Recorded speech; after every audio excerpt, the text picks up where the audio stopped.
Welcome, everyone, to the What Would You Change movie podcast. We are the Super Monkey Fighters. I am Loki, here with Papa Nugget and Monkey Feathers. This week, we are going through the 2019 or 2020. It's a film called Swallow. It is the story of Hunter, a newly pregnant housewife who finds herself increasingly compelled to consume dangerous objects. As her husband and his family tighten their control over her life, she must confront the dark secret behind her new obsession. Was directed by Carlo Mirabella-Davis, who also wrote it.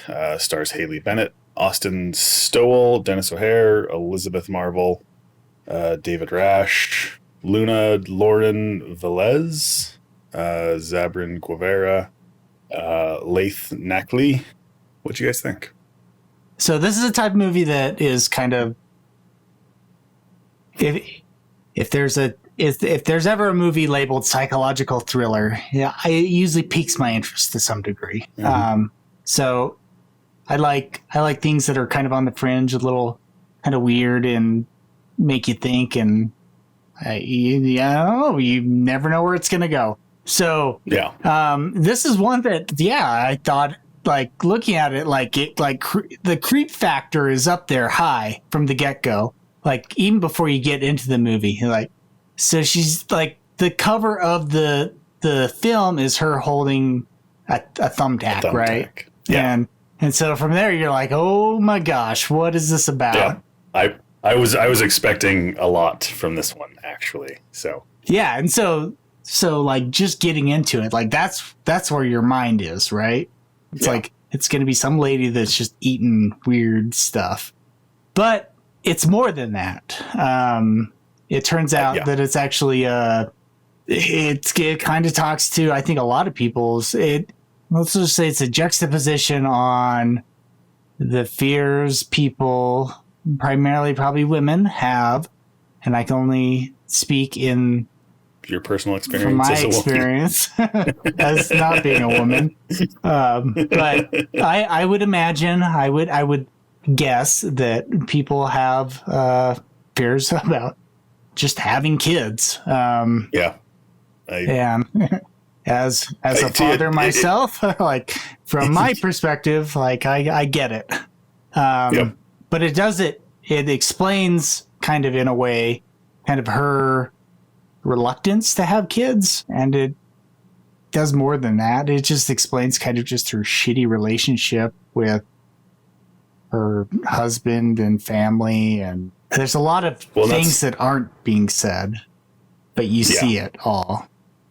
Yeah, going into it, I was expecting more psychological horror movie. Yeah.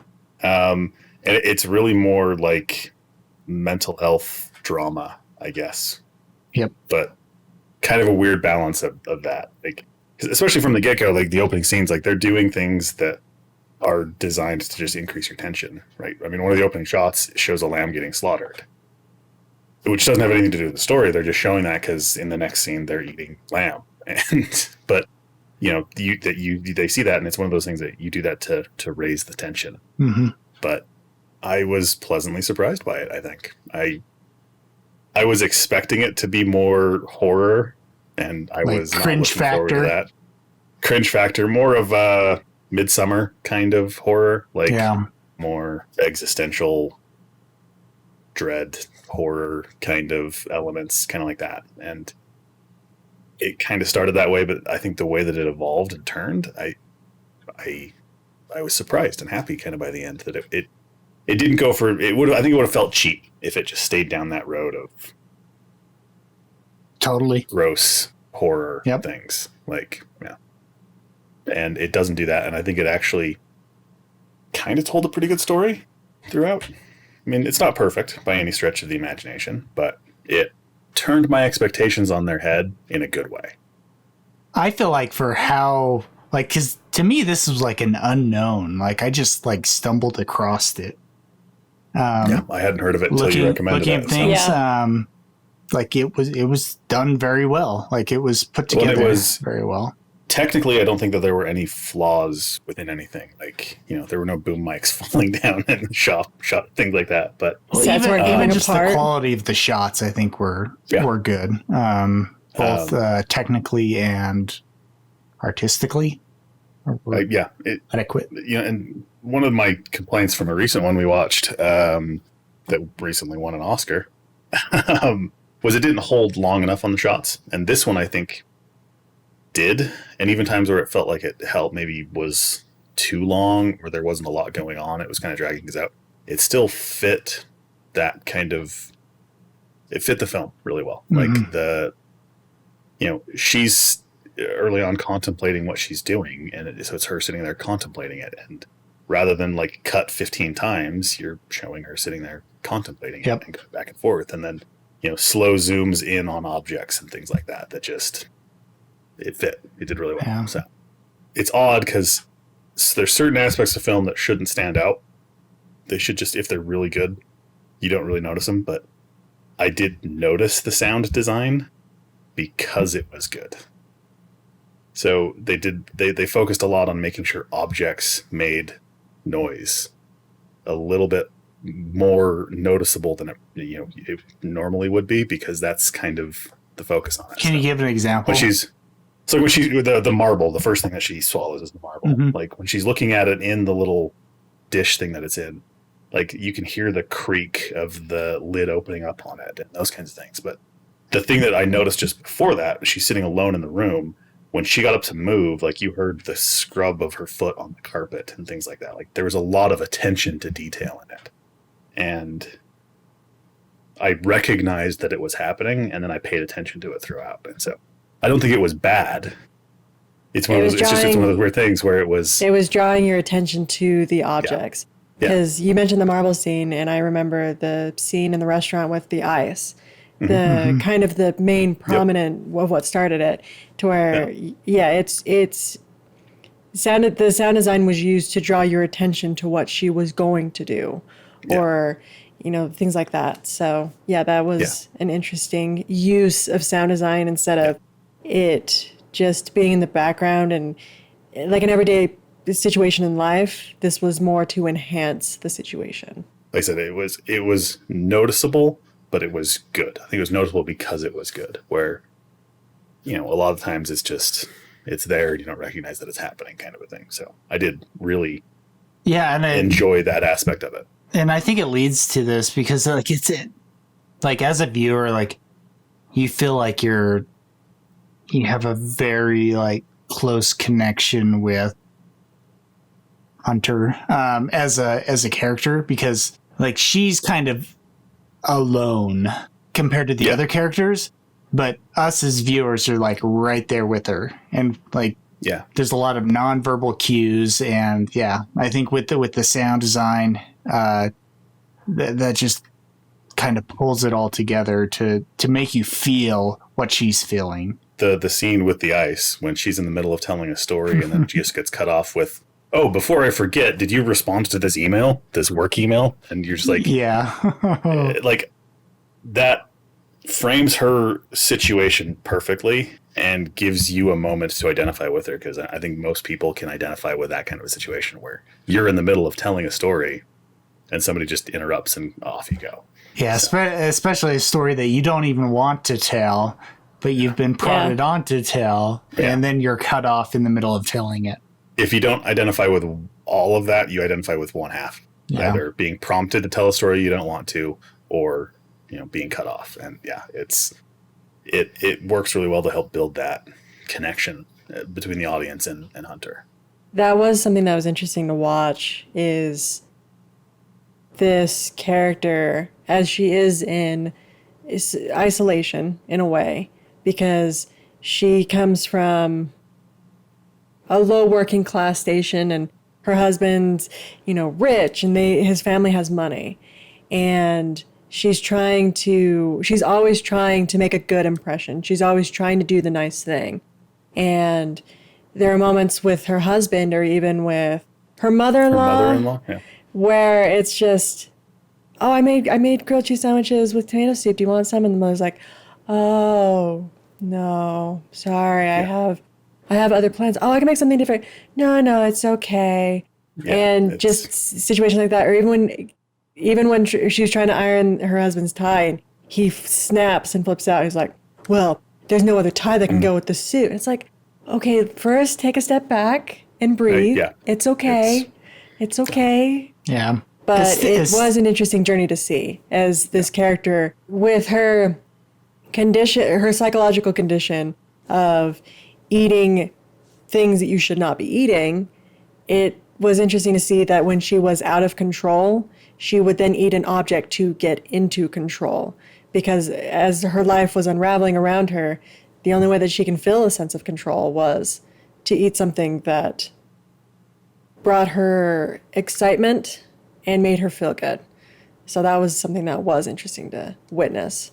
Watching that journey was interesting. And just seeing kind of the interactions with everybody. I think one of the things that I really appreciated was the fact that they weren't like, the husband wasn't terrible all the time. Yeah. Right. He wasn't just, he's going to play the archetypal douche. There's times where he was saying, encouraging things or being loving, but then it was all control. Every all of it was control, but he wasn't just flipping out all the time. And they showed the private and public aspects of those things really well, I think, to where it wasn't over the top ridiculous like it would be in a horror movie. And that's the thing I really appreciated about it. So I'm not saying that he wasn't good. He was good. I'm just saying that it was from the husband's family and the husband. Like, I feel like they definitely like ladled it on thick, with all their interactions, the guilt, and all of that, which is fine. I mean, that gets the point across, right? Yeah. We definitely know that, or at least I hope anyone watching it would see that. Yeah, it's not the comparison I'm trying to make is it's not like a bait and switch kind of a thing where it's like, he's just all lovey-dovey, and then from this point on, he's just terrible, like bipolar. Right? Yeah. There's the scene with the tie is kind of the first scene that he's off the rails a little bit. He's angry because of something that she did. Before that, he's just controlling, or everything needs to be perfect, right? And that's the air that they give off is, we are perfect. Everything needs to be exactly how we present it, and we've built this perfect little life. And anything that goes outside of that is when it goes off the rails. But there's the tie scene, and then after that, when they're sitting together, he's engaged and he's discussing things, and he's talking about how much he cares about her. But it comes back to that control, right? And it's and there's that one scene when they're eating like dinner, just the two of them, and he's like, I think he's on his phone, and she's like talking about how happy she is, and like he doesn't hear any of it, and he's just like, what? Yeah. Oh. It's because it showcases that their relationship is not about their relationship. It's about they're not connected. The image, the image that he needs to portray as that. So, and I would honestly wonder if like he's just following the archetype of his parents, right? Yeah. Like at least from his perspective, like he doesn't the parents, see the behind closed doors of his parents, but he's following them from his perspective. She is like just someone that like wants to have a meaningful relationship, a long lasting relationship with someone. Like she's not being reciprocated at all. Mm-hmm. Like, and she's making those outreaches to try and do it, and she's just getting stonewalled. It's sad. Yeah. It's terrible. Well, and it really comes across like she's as guarded in her life as because of the fear of any reprisals from those kinds of things. And it goes beyond her relationship. Her entire circumstance is built around this. That's the struggle that she's going through. So the control really does ramp up later on, and then eventually she just starts taking back control and confronting ultimately the biggest struggle in her life that she's ever had with her father, who she's never actually met because of that whole situation. So it's interesting to see that resolution. I really did enjoy that scene when she finally does confront her father, her biological father. just everything about that confrontation was satisfying in seeing two actors go, back and forth on that, on a very difficult subject, and be open and honest, and see two people connect in a really unorthodox situation. Like, it's not what you'd expect. Like, it's not a sitcom, right? It's not that it's like, oh, well, we're all back to normal at the end, but it's... No, but it's working towards a normal. Yeah. Because with her situation and the way that she's been struggling to deal with it, she's now able to try and move on successfully without bearing it down, and I think effectively hiding from it. Because with the confrontation and him talking to her and being honest with her, and she being honest with him, she is able to start moving forward successfully. Whether or not she gets there is going to be, a different circumstance, but she's able to go forward honestly in life. Yeah. And so that's the scene that I did really like as well, because it felt very honest. It wasn't big explosions and everyone's yelling at each other and things are getting thrown and all that. It was more of a conversation, and it was more of a discussion. And that was something that I think played really well to both the scene and the actors. Yep. Because I think if you blew it out of proportions, I think it wouldn't have held the same amount of weight and the same amount of gravity towards what the gravity of the situation is. Mm-hmm. Yeah. And so that was something that I did enjoy. Yeah. If it was overly dramatic and overly overacted, it would have just really fallen flat. Yeah. To me, it was a realistic conversation that was acted very well. That it seemed believable. Like from the guy's perspective, he's just like, look, I was just an idiot. I was young, I'm assuming, and he made terrible choices, and it was believable that he was sorry for it and wish he had never done that. And then coming from Hunter's perspective, that she's had all these built up emotions from her entire life or at least since she's ever known about it. Well, that's a big scene. Yeah, that's a very, very big scene, and do appreciate that they went with it the way that they went with it. There was some kind of a resolution. It wasn't like, oh, now we're hunky dory and we're together, but she found what she needed from it and moved on. Because I could easily have seen that being a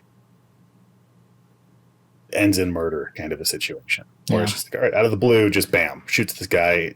Nobody at the party, even him, doesn't know what's going on. Kind of a shocking ending.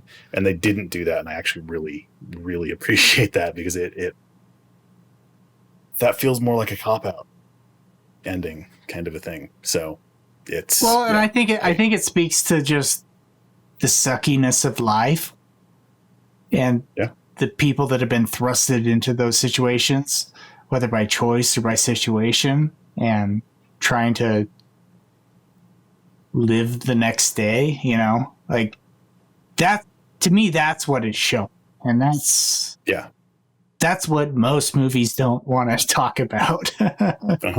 Because that's why I could easily have seen it being, a murder, because that's I could have seen it either being thing to do. Either a murder or the sweet tie-in happy ending and everyone rides off in the sunset. I could have seen it being either of the two instead of the grit and the grind of real life and people and, we are not perfect at all. The kind of the resolution of the story between her and her husband when they're on the phone and he's trying to tell it's all control, right? Everything he's saying is a story to get her to come back so that he doesn't have to deal with the shame of the situation effectively. But but where she's just the way that she handles that, I think, really showcases the control that she finally realizes she has in her own life, and that it doesn't have to be perfect or whatever it needs to be, but having that control over herself is fantastic. Where she's just like, okay, well, I gotta go now. Just hangs up the phone while he's screaming into the phone, like, and then she breaks her phone, and that's it. Like, that's the end of it. Like, as a person who realizes suddenly that, oh, right, nope, I do have control of this, and you're telling me that it's never going to be better than it was with you. Well, being homeless without you is going to be better than being with you, and away she goes. And so she's already discovered that she can't be with him and be happy. Yeah. So, and another, in my opinion, I think a powerful relationship is the one that she develops with the live-in nurse after her many eating. I was gonna say attempts at suicide, but that's not even close. Well, but it was as soon as they found out what things. was going on. It was instantaneous. Yeah. But the situation where she crawls under the bed and he's like, okay, get out from under the bed. And she's like, no. And so then he crawls under the bed as a support system for her. Yeah. And just even he's like, I don't know if I should comfort you. And then he finally does. And I'm just thinking, that's like really in a way powerful, because he's giving as much support as he can without causing more issues for her. And he comes from the country of war. Like, all he knows is war. He's the best comfort she has in her life. Well, and he's in a very awkward position because he's been hired to do something that he knows is not the right thing. And, he struggles with that. And then when it finally gets down to it, he's just like, they're going to have her committed, right? Yeah. And he's carrying her bags down there. Like, he knows this is his last day no matter what. So, but you can really see that struggle with him the entire time. And I think as much as he was just this kind of grumpy looking dude standing in the background half the time, he didn't look like this grumpy dude sitting in the background. Like, he looked like he was genuinely concerned about the situation, but didn't know how to handle it. Wasn't like he was equipped to check for knives and things on people, like bodyguard kind of a thing, but he wasn't equipped to emotionally be supportive. Support a person. And he could see that the help she needed was not the help he could give. Well, it does lead up to the situation where he helps her escape, and he stages the bathroom scene long enough for her to get away. And so even though he doesn't know how to give emotional support, he still does give it in a way that helps. Yeah, he does what he can. You can tell that he's been struggling with this for a while, and then he does what he can or what he knows how to do, and that's what he can do. So I actually disliked a lot of the scenes with her family. I think they could have been a little less subtle. I think they could have, at least earlier on, maybe showcased that struggle, because you can tell there's something wrong from the get-go, but it could easily be confused as it's just a normal life, I guess. Or it felt more cliched at the beginning, I should say, where it's like, oh, he's the rich guy with the fancy job, so he doesn't have time for his wife.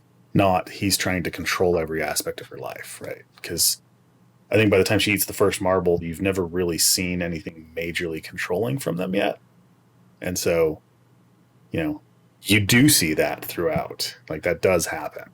But by the time she does that, the only interaction you've seen with her husband is the dinner with the family where they're eating the lamb and he got promoted or whatever, and the dinner where she's talking about the flowers. I would disagree.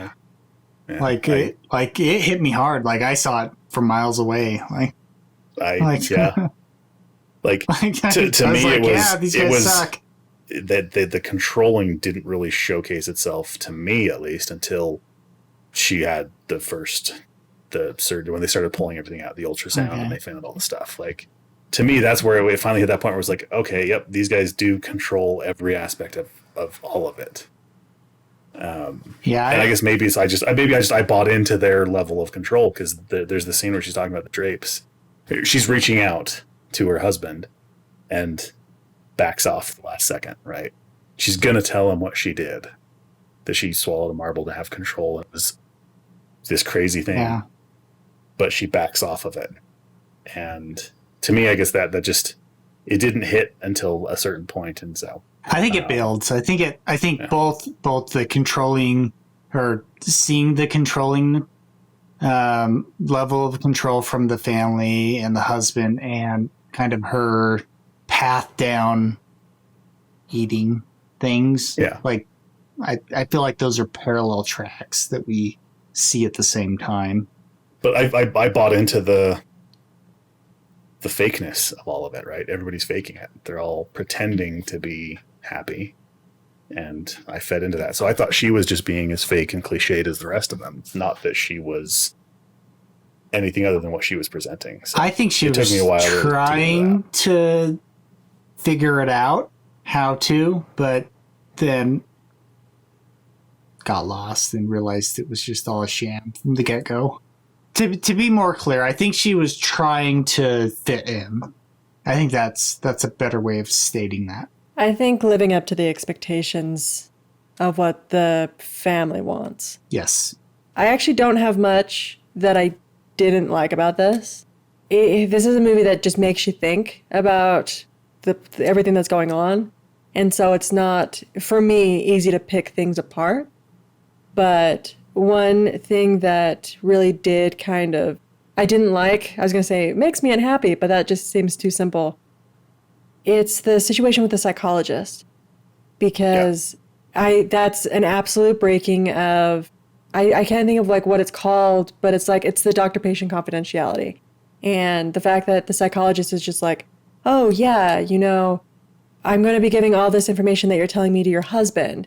And then when she tries to put her foot down about the rape situation, she still breaks and says, well, the situation deals with the rape in her past. And then she goes into detail about talking about it. Yeah. And she caves as soon as he's like, well, we're not going to pay you anymore. Kind of. Yeah. And that to me is something that I really didn't like, because why would basically a doctor take a code and an oath and have this protection of their patients just to say, well, you're not going to pay me, so I'm going to tell you everything about this client that is your wife or your mother or whatever. Yeah. So that was something that I really didn't like. Especially when she put her foot down at the beginning to say, nope, we're going to discuss this alone. Like, you guys need to leave. We're not going to have these conversations with the two of you sitting in the room. Like, but then she turns around and relays it through a phone call or whatever. I think that amplifies that betrayal as well. Like, because as the audience, you kind of feel betrayed as well. But when she overhears that phone call, it really just emphasizes that, right? Nothing is safe. Yeah. I have no support system. Nobody has my back. And that's got to be the worst feeling ever. Like, yeah. Like, could there be? Well, and that's the situation where you are basically laying your personal, inner, deep feelings about whatever's going on in your life to this person you feel that you should be able to trust. In confidence. And then for them to just turn around, and it would be like, oh, I'm going to now post all this on the internet for everyone to see. It's like, no, I told you this in confidence, and now you're betraying me for money? Like, are you kidding me? Well, and it's not like, hey, we're going to pay you more. It's just like, we're going to get rid of a patient that you have. Like, I'm going to take my business elsewhere, and all of my friends won't shop here either. Like, that's really kind of the threat that it felt like. And it's like that. It's kind of well, and the scene after with her husband, where he comes out, he's like, I'm going to buy you something. What do you want? I'm going to buy you something really nice. If she did not know that he found out about her past, that scene would have been it would have been confusing for her, because she'd be like, well, why are you now being a supportive husband? Why are you now paying attention to me? It showcases it still would have been how weird his based off the history. but that's Yeah. how Yeah. that's how his family manages those kinds of things. They buy stuff to feel better. Yeah. Like Buy off. and so he doesn't know how to handle that emotionally. So he's like, well, I'm going to just buy you whatever you want so you'll feel better. And everything's back to normal. Yep. And away we go. So, Huzzah! the dude that wanted a hug, that whole scene just yeah. So what do you think What was they were awkward trying to about it? do? Like, what was What that? was- What is that supposed to mean? Well, Does anyone have an idea? it's weird that a dude would be like, hey, I'm at my boss's house. He's 15 feet behind me outside a glass door. He can clearly see everything that's going on, but I'm going to come in and creep on his wife, and she's going to be uncomfortable for like 3 seconds and then be like, all right, bring it in. Like, her response to that doesn't fit the character at all. Okay, here's the statement that I will say about that.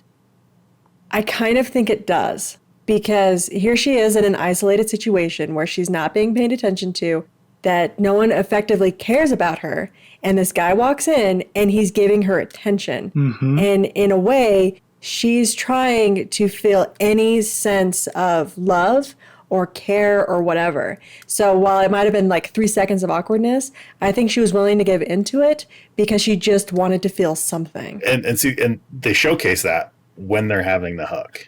Well, And yeah. she moves her heads in, like, so it showcases that she recognizes what she's missing.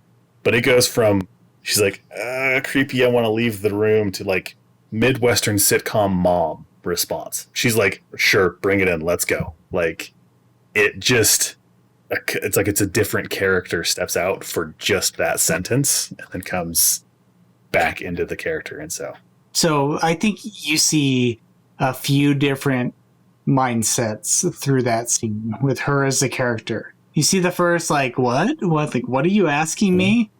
Like, my husband's over there. Like, are you an idiot? And then it falls back to like, yeah, like, I don't get a hug from my own husband.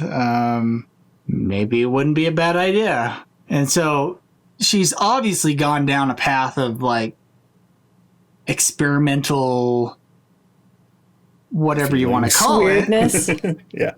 So I think this might just be that another I did something chapter unexpected today. in there. Yeah. Her response is, well, my husband is, and right, that's the expected response. It's not, she's not saying that because she doesn't hug. She's saying, no, I can't have a hug because it's not the Like, proper it's thing not to the do. socially acceptable thing. That scene and that dude is just like, this is weird. And then you see him later at his boss's birthday party doing the same thing in front of everybody else, where you're like, is this really just this dude's pickup line? But he thought like, hey, my boss invited me over to his house. This is going good. I'm gonna go hit on his wife. Like, it's like the weird thing he does to like find weak individuals. I don't know. It's like it's creepy. Does like, it? It's weird. Yeah. Does it mirror her dad when he says like, look, I was young. Everybody felt I was just this normal dude, but I had this thing inside me where I thought I was special and like I was God. Like, is it that? There's so much about it that just for me doesn't fit, or whatever they were trying to portray with it, they should have portrayed in other ways. Like, she reaches out for intimacy and gets turned away, rather than intimacy tries to force its way on her, and she's like, yeah, you know what, sure, kind of a thing. I don't know. It's just there to make you feel uncomfortable. It's just to kind of ruffle your feathers a bit. I felt more uncomfortable when it panned over to her little tray of things that she'd eaten, and there was like a little porcelain Hummel figurine that was like with its arm up, and you're like, that one couldn't have been, like, that one was probably worse than the thumbtack to pass through. Like, but everyone has their own tray of figurines that makes them uncomfortable. So metaphorically, or yes, metaphorically. Metaphorically. So now cut to Nugget's room where it's just this gigantic tray Nuggets nightstand with a tray of I didn't like that. Kind of more to like me filling in the blanks to have some levity to it. After she does escape and she's going to the motel, first thing she does is she grabs the dirt and fills her pockets with it. And I was like, snack for later. I just... Snack for later. And that was an aggressive housekeeper. Like, who bangs that hard and for that long on your door? Usually it's like tap tap, and then they're trying. And they're like, nope, let's go to the next one. Nope. I would change very that. Aggressive. That's my change. I would change that. That's the change. We transition to changes anymore. Dislikes. We want to go. That's my change. Just the housekeeper. Yep. Yeah. Well, not the housekeeper. She was great, but her aggressive just the knocking. Aggressiveness. Her aggressiveness. She doesn't need to be fired. Just maybe some more training. Because mine would be that guy, the hugger, the creep hugger. Like, I think you can showcase that stuff. Yeah. In a way that makes more sense. Like that's the thing that took me out of it. And her reaction to it, where it was just like, I'm uncomfortable, and then she's just like, bring it in, let's go. Like, I think you could drop it and like, it wouldn't affect the movie in the least. The other thing I would change is just a lot of the cliched situations. Like when they're at the birthday party and the lady says, I couldn't eat anymore. I'd have to have stomach pumped. And it's like record scratch. Everybody's staring at her. Like, it's like no one else in the room heard that. Like there's, that's sitcom level ridiculous. Yeah. Screech That's to the a kind of halt. things I would change. Like still have that interaction, still have that scene, but not everyone in the party is now focused on that. I mean, I'm sure that's how she felt, but it literally was dead silence and everybody in the room staring at her. So yeah, it's hard because I keep coming back to the psychologist scene, but it helps to show the betrayal of your utter confidence has now been shattered, of this psychologist who you think you can just tell anything to and nothing's going to happen from it. And it really does suck, and I don't like it, but I know that it does help portray a story. And I think if I were to change it, I would just have her husband find out differently, not necessarily from the psychologist, but maybe one day he walks in to like spy on the session, and then he overhears it or whatever. And that's stupid and that's cliche or something. Well, but I think that the psychologist betraying the trust, that would be what I don't like, and I would change. I would just have him find out differently. But I think with the therapist, like that's the arbitrary barrier that they chose to put to make it feel like I mean, we talked about control, right? Like, the end of the session was like the quote unquote control of the therapist, the session. I don't know. I'm reaching here. The therapist had control of the situation. She didn't. How they're trying to show that or display that. Yeah, it does feel like it's an arbitrary barrier, but I don't think you're reaching with that either. I think that as you say that, that just kind of solidified that scene for me, where it's like, because she was being controlled through the therapist, and she was being controlled by the time constraints of the situation where and she was trying to exert control. I like the way you framed that up, that is just another layer of control. And I think that's been her hesitation throughout all of the therapy, is that this isn't a person trying to help me. This is a person who's been paid by my father-in-law to fix something I don't feel is broken. All right, so I'll say my change. I still stand by the change I said earlier, but I feel like there could have been a more subtle way, a less invasive way to portray like the level of control, like the level of just being an outcast that Hunter's been feeling in the beginning of the movie. I feel like I'm not saying they did it poorly or like in a bad way at all. To me, it was very obvious. Maybe they could do it in a way, layer it a little bit. that wasn't as like on the nose, because I felt like as I started watching this film, like I knew from the get-go, like this girl's in for like a world of hurt. Like she's like in a bad situation. Nothing's good, right? I'm trying to think about like if we made it like more of a psychological thriller. Like I feel like it missed that mark a bit. I feel like yes, she's struggling with some very difficult situations. But I feel like psychological thriller is a bit too high. I'd probably consider it like a psychological drama. Yeah. Yeah. I think that's how I would classify it. Yeah, I wouldn't classify this as a thriller. I would say it's more drama.